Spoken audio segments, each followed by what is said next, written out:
Améliorer la qualité de l'air intérieur, c'est un besoin qui touche tout le monde sans exception et encore méconnu. Et pourtant, nous allons au travers de ce film vous montrer les gestes simples afin de rendre l'air intérieur de votre habitat plus sain. Saviez-vous que nous respirons à l'intérieur un air 5 à 10 fois plus pollué que l'air extérieur? Je vous préciserai que nous passons près de 90% de notre temps dans un espace clos, que ce soit dans notre domicile, au travail, dans notre véhicule ou encore dans les magasins. Afin que vous vous rendiez mieux compte de l'état de pollution de l'air dans nos différents exemples de la vie courante, vous aurez à l'image un polumètre allant du vert au rouge pour montrer en temps réel le niveau de pollution. Vous l'aurez compris, plus le polumètre est vert, plus l'air est sain. Mais découvrons plutôt ensemble une famille dans sa maison.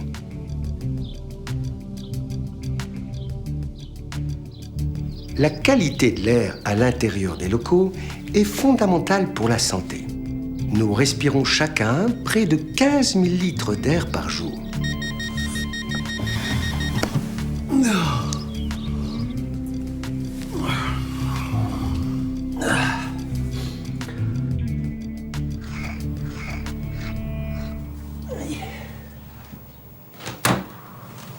Voilà le premier bon geste de la journée, ouvrir en grand les fenêtres.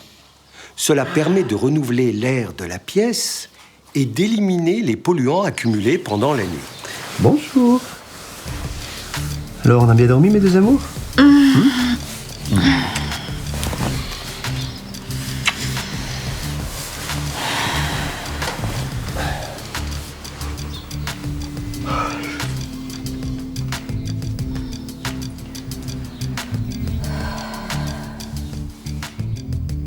Chaque jour, été comme hiver, 10 minutes d'aération sont suffisantes pour chasser les polluants.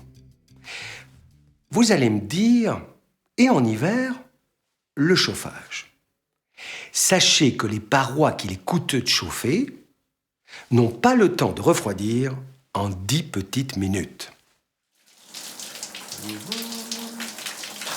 Oh, Stéphane!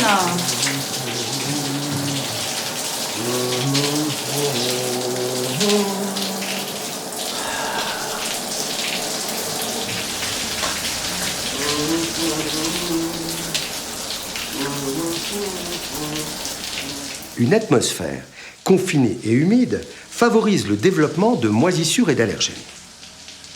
Une famille de 4 personnes produit en moyenne 10 litres de vapeur d'eau par jour.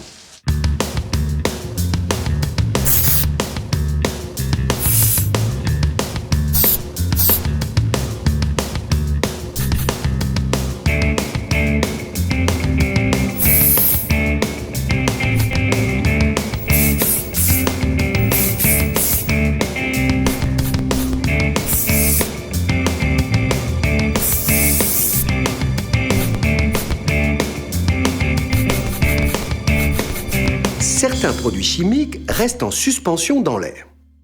Ils peuvent contenir des substances dont certaines peuvent être nocives pour la santé. C'est gentil, là.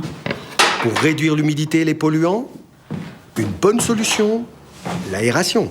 Ça fait du bien.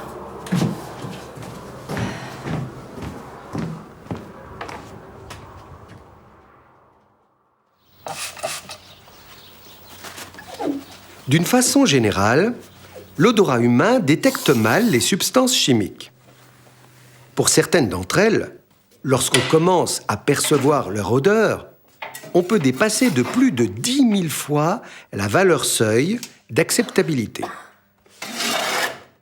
Tous ces produits chimiques contiennent des polluants dont certains peuvent être nocifs pour la santé. Préférez les produits avec un écolabel ou bien naturels, comme le vinaigre blanc. Ces produits libèrent moins de substances chimiques. Pendant et après ces activités, il est important d'aérer. Tu peux me mettre les épluchures à la poubelle, s'il te plaît? Oui. Puis tu me passeras un petit coup d'éponge aussi. D'accord.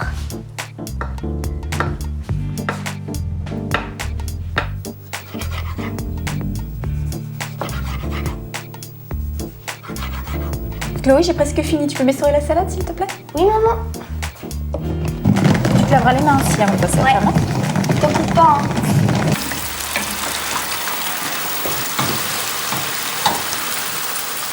À table!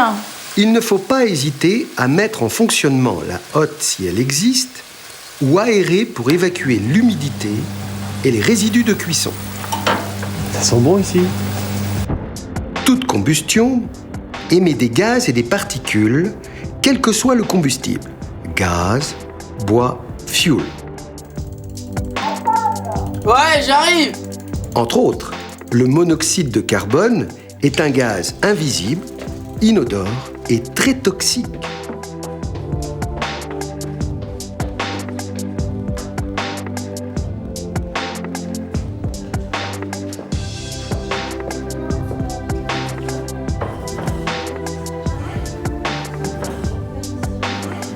Il est donc important d'aérer.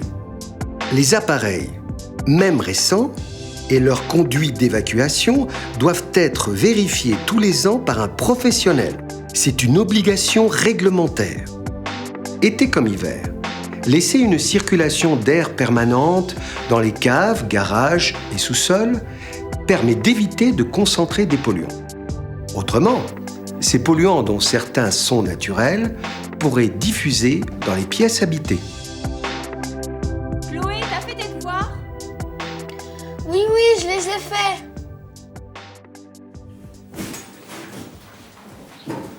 La plupart des meubles neufs peuvent dégager pendant longtemps des polluants nocifs. Il faut les déballer et les laisser s'aérer en dehors des pièces de vie pendant quelques jours. Bon, Lucas, tu vas monter le meuble tout seul. Et comme ça, tu pourras dire à ton petit frère que tu l'as monté tout seul. Pendant ce temps-là, moi, je vais finir la peinture parce que sinon, on sera jamais prêt à temps.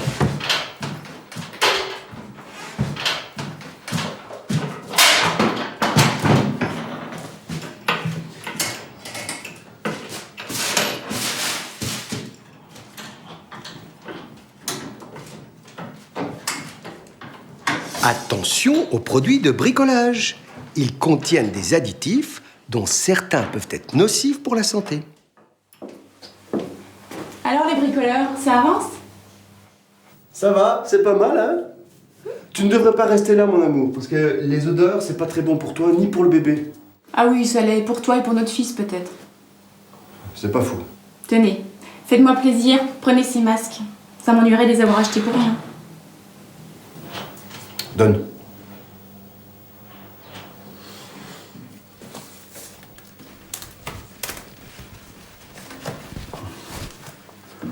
Merci.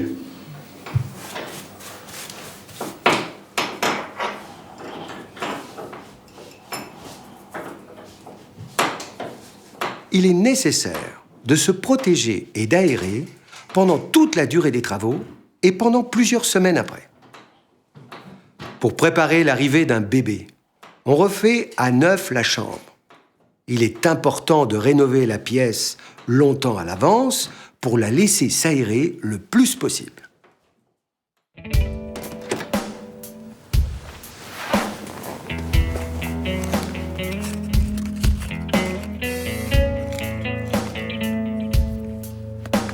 La fumée de cigarette contient près de 4000 substances chimiques. C'est la première source de pollution de l'air intérieur. Si vous fumez, faites-le de préférence à l'extérieur et surtout hors de présence de personnes sensibles, notamment enfants et femmes enceintes.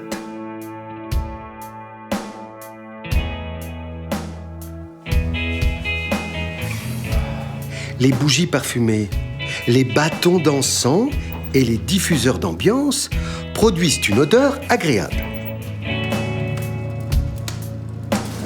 Mais leur combustion dégage en même temps des polluants qui peuvent être toxiques à court et long terme. Chloé, tu dors, va te coucher maintenant.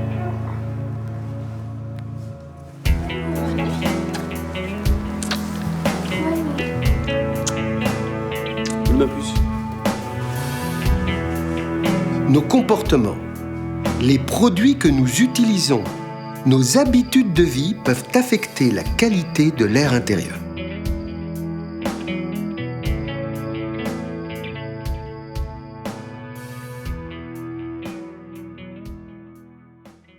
Alors, premièrement, évitez de polluer. Certains produits contiennent des substances nocives pour la santé. C'est particulièrement vrai pour des personnes sensibles, comme les femmes enceintes, les jeunes enfants, les personnes allergiques. Il faut être très vigilant quant aux sources de pollution, en qualité et en quantité. Choisir des produits peu polluants. Les utiliser avec précaution, en respectant les doses prescrites. Ces 3 actions permettent d'améliorer la qualité de l'air intérieur. Deuxièmement, ventiler. Les systèmes de ventilation, mécaniques ou naturels, doivent être utilisés et entretenus. Et troisièmement, aérer. Le moyen le plus simple et le plus efficace pour éliminer les polluants de l'air intérieur reste l'aération.